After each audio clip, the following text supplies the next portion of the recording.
지금 주말에 흐름이 되게 좋았던 걸 다시 되돌리는 현상들이 좀 나와주고 있어요. 그래서 지금 시장에서 정말 이제 너무 이제 요동을 치는 거죠. 가격 자체가 어느 정도의 지지선들이 좀 없고 이더리움이 $2,000 깨질 때까지 지금 $90 밖에 안 남은 시점이에요. 그래서 사실 이더리움 $2,000 선은 심리적으로 좀 중요한 그런 가격대이기도 하고 지난 약세장에서 천 몇 달러 그 부근에서 뭐 1,500, 1,800 이런 그 가격대에서 움직였던 그 긴 약세장이 있었기 때문에 이더리움의 위상이 생각보다 이제 강하지 않다 이런 이야기들이 또 나오고 있습니다.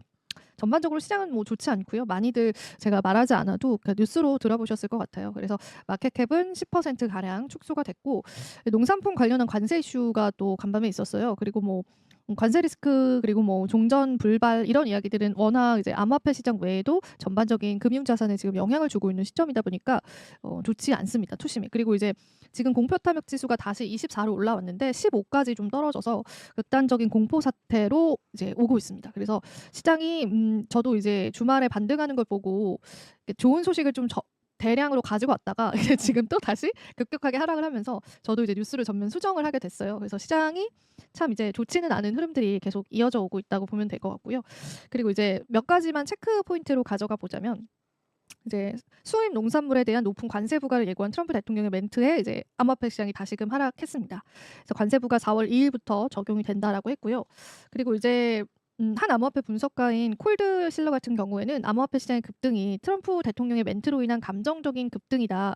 그리고 이제 또 시장이 곧 하락을 할 것이다, 급락을 할 것이다 이런 예측을 또 내놓기도 했어요. 그래서 이 2019년도도 이 시진핑 주석의 멘트로 암호화폐 시장이 출렁였었거든요. 근데 이제 그 이야기 제가 이따가 히스토리를 좀 풀어드릴 거고, 그리고 이제 SEC가 크라켄의 소송까지도 취하를 했습니다. 그래서 크라켄 소송을 1년 3개월 만에 취하를 했고 SEC가 이제 크라켄에 대한 증권법 위반 고소를 이거는 이제 중지가 아니라 아예 취하를 했다고 밝혔고요. 크라켄은 새로운 행정부의 출범과 함께 과거 SEC가 정치적인 동기로 시작한 기소들을 끝내기 시작했다. 이렇게 이야기를 하기도 했습니다. 그리고 한 화이트 해커가 바이비트 해킹 사건에 대해서 이 다중 서명 월렛의 버그로 인한 것이다. 이런 또 발언을 하기도 했어요. 그래서 오늘 제가 바이비트 해킹 사건 추후에 어떻게 좀 진행이 되고 있는지도 이야기를 해드릴 거예요. 자금 세탁 100% 완료했다라는 이야기도 있더라고요. 그래서 그 이야기 같이 좀 오늘 쭉 나눠보도록 하겠습니다. 일단 트럼프 이야기부터 해야겠죠. 트럼프의 말에 울고 웃는 암호화폐 시장입니다. 실제로 이런 일들이 우리 시장에 벌어지고 있다 보니까 참 많은 우려감이 있고요. 사실 이제 저희가 7일 현지 시간으로 7일 날 이제 차르 기자회견 예전에 했던 거 말고 이제 백악관에서 이제 암호화폐 관련한 구체적인 정책 프레임워크가 좀 나올 예정이에요. 그때 이제 처음으로 트럼프가 참석을 하게 될 예정이라서 아마 이제 행정명령 제외하고는 이제 공식적인 어떤 연설, 그러니까 크립토에 관한 연설이 있지 않을까 그 부분을 좀 기다리고 있는데 이 부분에 관한 희망보다는 사실상 우려감들이 좀 굉장히 많아요. 지금까지 트럼프 행보를 봤었을 때 뭐 우리가 기대했던 그런 이야기들보다는 뭐 스테이블 코인을 조금 더 뭐 육성을 하겠다, CBDC를 금지를 하겠다 이런 내용들이 좀 줄을 잃었었기 때문에 시장의 우려감들이 상당히 많다고 보시면 되겠습니다. 그리고 한 가지 재미난 이야기들이 있더라고요. 그 크립토컨트 주기영 대표가 암호화폐 산업 자체가 미국과 도널드 트럼프 대통령의 행정부 이익을 중심으로 돌아가고 있다라고 지적을 했고 이게 결코 암호화폐 시장에 좋지 않을 것이다라는 이야기가 나왔어요. 왜 그랬냐면은 미국의 규제 접근 방식이 변화가 되고 있고 미국에게 도움이 된다면 이제 그것은 더 이상 불법이 아니다. 그렇지만 이제 미국에게 도움이 안 된다면 또 나중에 이제 불법적으로 규제를 할 수가 있겠죠. 그 리스크들도 안고 있는 거고 규제가 이제 완화가 된 것이 그러니까 너무 이제 근거가 뚜렷하지 않다는 거예요. 그래서 규제를 완화시키고 있긴 한데 왜냐하면 그건 미국에게 도움이 되기 때문에 규제가 완화되는 거야. 그럼 이게 과연 성숙한 시장의 성장을 위한다면 과연 이게 옳은 일일까?에 관해서 이제 업계 전문가들의 의견들이 하나둘 나오고 있는 거죠. 그래서 기대를 했던 것과는 다르게 이제 그 방향성들이 과연 옳을까에 관해서 이제 문제점이 제기가 되고 있습니다. 한 가지 예로 이제 스테이블 코인만 해도 그래요. 이거는 이제 대놓고 이야기했어요. 달러 패권을 지키기 위해서 스테이블 코인이 필요해. 그러면 이제 그 맥락만 보더라도 우리는 알 수 있는 거죠. 크립토를 정말 좋아하고 사랑해서 크립토를 육성하겠다라는 게 아니라 크립토가 이용 가치가 있어서 그냥 트럼프의 하나의 도구였었나? 이런 또 의문점이 드는 시점인 거예요. 그래서 이제 그 부분에 관한 업계 관계자들의 목소리들도 부정적으로 좀 나오고 있다. 그런 시점이다. 그렇게 해석을 해보면 좋을 것 같고요. 여기 보시면은 그 트럼프가 요 이전에 뭐 에이다 뭐 XRP 이런 것들을 비축 자산으로 하겠다. 이렇게 또 글을 게재를 했었는데 그래서 이제 사람들이 물어봤죠. 비트와 이더는 왜 이제 이야기를 안 하냐. 했다. 그리고 그러니까 이제 바로 엔드 당연히 이제 비트코인과 이더리움도 이제 중요한 크립토 중에 하나이기 때문에 이제 포함이 될 거다. 요런 뉘앙스의 또 이야기를 했단 말이에요. 그래서 요거를 이제 주경 대표가 캡처를 하면서 이제 본인의 그런 의견을 좀 피력했다고 보시면 될 것 같습니다. 트럼프가 이제 주말 사이에 암호화폐 전략적 비축 이제 발표를 하면서 XRP, 솔라나, 카르다노, 에이다를 포함하겠다 이렇게 언급을 하면서 그 XRP랑 에이다 코인이 정말 많이 오르더라고요. 저도 실시간으로 봤는데 그래서 이게 정말 맞나 이러면서 정말 이제 정말 놀라서 봤을 정도로 이제 많이 급등을 했었고 그리고 이제 몇 시간 후에 비트코인과 이더리움도 주요 자산으로 포함이 되고 나는 두 암호화폐를 사랑한다 뭐 이런 얘기까지 막 하면서 또 암호화폐 쪽에 힘을 실어줬었지만 역시나 그의 말로 올랐던 이제 크립토는 다시금 그렇게 하락을 했다고 보시면 됩니다. 우리가 일단은 7일에 이제 트럼프의 기조들을 다시금 확인을 좀 해봐야 될 것 같고요. 시장이 이제 한번 급락을 했었기 때문에 그 부분에 관한 시장의 불안감들도 있다고 보시면 되겠습니다. 그리고 그 얼마 전에 이거를 올리면서 요 이야기를 올렸잖아요. XRP 이야기. 요걸 올리면서 이제 XRP가 오랜만에 급등을 했거든요. 그러니까 그동안 이제 살짝 주춤했었죠. 시장이 좀 어느 정도 조정을 받으면서.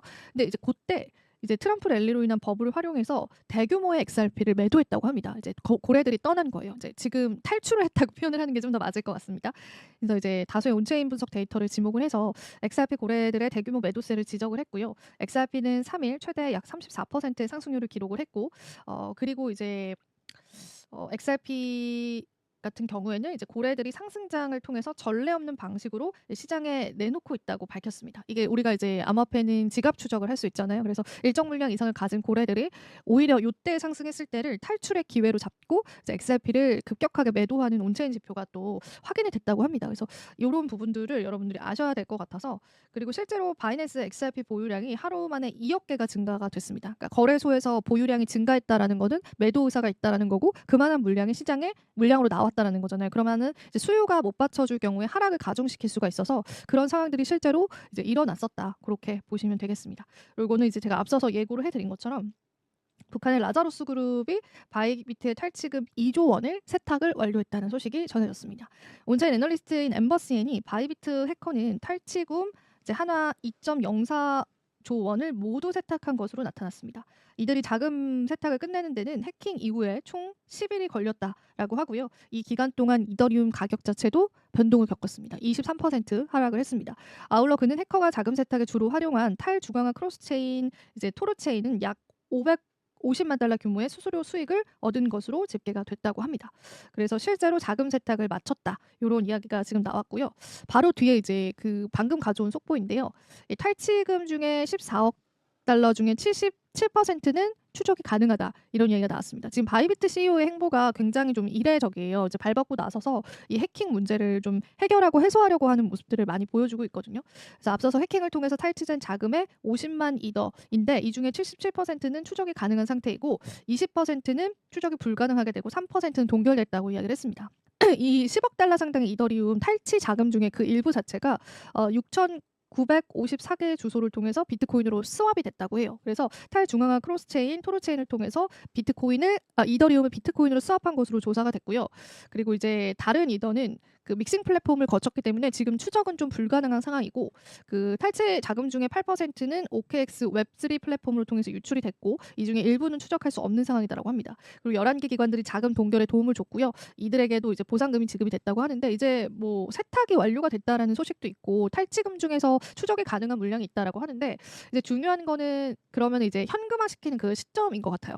예전에도 해킹 사건이 있었을 때 그러니까 그게 이제 묶인 돈이 된 거예요. 왜냐하면 지갑 추적을 계속 이제 업계에서도 하고 지금 이제 바이비트 사건을 우리가 좀 주목을 해봐야 되는 게 이게 이제 FBI가 좀 나서게 됐습니다. FBI에서 공식적으로 북한의 그룹으로 이제 판명이 됐다고 했잖아요. 그럼 이제 FBI가 나섰다라는 건 미국 정부가 개입을 하겠다라는 거예요. 그래서 사실상 이게 현금화시키게 될 경우에는 이제는 미국에서 날아갑니다. 그럼 이제 그게 그 금액 자체가 이 바이비트가 사실 돌려받을 가능성은 거의 없다고 해요. 그래서 미국 정부가 그 부분들 이제 불법 자금들을 다시 이제 가져오거나 이런 식으로 진행이 될 텐데 예전에도 이제 거래소 해킹 사건이 있었을 때 그 사람을 잡았어요. 잡았는데 그 사람을 잡아서 다시 뺏은 암호화폐가 거래소로 가지 못했습니다. 정부 측으로 기속이 됐어요. 그래서 바이비트 입장에서는 사실상 요거 손해는 이제 감안을 하고 가야 되는 겁니다. 이 손해액이요 1년 영업이익이라고 제가 들었거든요. 근데 요거는 이제 감안을 하고 가야 되는 거고, 근데 이제 만약에 이걸 언제 현금화 시키느냐, 그러면 이제 과연 또 이번에도 잡을 수 있느냐, 이전에서도 잡았었던 그 이력이 있거든요. 그래서 그런 것들을 관전 포인트로 봐야 될 것 같고, 일단 이 바이비트 해킹 사건 자체가 이제 한 국가의 소행으로 밝혀졌고, 또 이제 FBI 측에서 나선 만큼 미국 정부의 개입도 있을 수 있다라는 거. 그래서 이제 그걸 어떻게 현금화 시킬지를 아마 이제 굉장히 많이 고민을 하고 있지 않을까, 그런 시점이라고 보시면 되겠습니다. 자, 그리고 또 오늘 여러분들에게 빠르게 또 다음 소식도 전해드릴게요. SEC가 크립토 TF를 21일 원탁 회의를 진행을 한다고 합니다.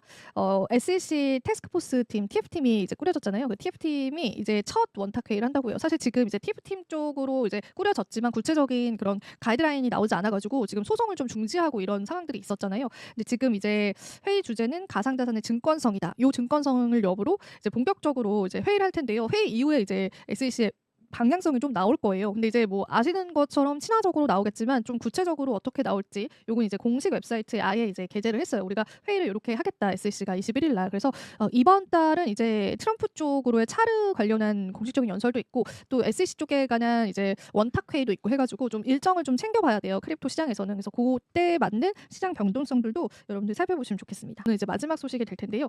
지금 주말 동안 암호화폐 시장의 변동성을 좀 보이게 됐었잖아요. 근데 요게 지난 2019년과 굉장히 유사한 흐름을 보이고 있다라는 분석이 나왔습니다. 이 이제 제가 앞서서도 좀 언급을 해드렸는데 그걸 좀 자세히 좀 보여드릴게요. 자, 요게 이제 2019년도와 그리고 최근의 차트예요. 여기 보시면은 요렇게 좀 요때 여러분들 요때랑 요때를 좀 주목을 해보시면 되거든요. 그래서 요렇게 보시면은 그때 이제 2019년도에 시진핑 펌프라고 해가지고, 시진핑 펌프가 이제 가상자산이 약세장이던 2019년에 블록체인 기술을 지지한다 요런 발표를 하면서, 근데 그 당시에는 중국 투자자분들이 뭐 지금도 많겠지만은 이제 중국이 암호화폐 시장을 많이 끌어올려주는 상황이었어요. 뭐 그 히스토리 이야기하자면 이제 중국 부자들이 선택을 했었죠. 이제 중국은 세금도 굉장히 많고 이제 자산 자체를 국가에서 많이 관리를 하는 그런 시스템이다 보니까. 그래서 이제 시진핑 펌프라는 이야기가 그때도 나왔었거든요. 근데 이제 그 이후에 중국이 어떤 행보를 보였냐면 채굴을 아예 금지시키면서 가상자산 시장이 폭삭 주저앉았습니다. 비트코인이 급락을 했거든요. 그때랑 비슷하다고 하면 돼요. 요 시점에 시진핑 펌프가 일어났고, 우리도 트럼프 펌프를 겪게 됐었고, 이 이후에 또 시장이 결과적으로 이렇게 급락을 하는 모습들이 보여줬잖아요. 그래서 이 이후의 시장도 시진핑 펌프와 이제 트럼프 펌프를 놓고 봤었을 때는 여전히 리스크들이 좀 있다라는 거죠. 그래서 그런 부분들을 좀 감안을 해봐야 될 것 같고, 그다음에 요거는 이제 온체인 지표도 하나 나왔는데요. 이 단기 보유자 비용 기준이 처음에는 92,700달러 위로 올라섰다가 일 아래로 좀 떨어졌는데요. 이게 어떤 의미냐면은 이 단기 보유자들이 손익 분기점에 도달한 상태에서 수익성이 굉장히 취약한 위치에 머물러 있다는 걸 뜻합니다. 그러면은 그에 따른 이제 시장의 심리를 견디지 못할 경우에 매도 물량들이 또 나올 수 있다라는 걸 이야기를 해요.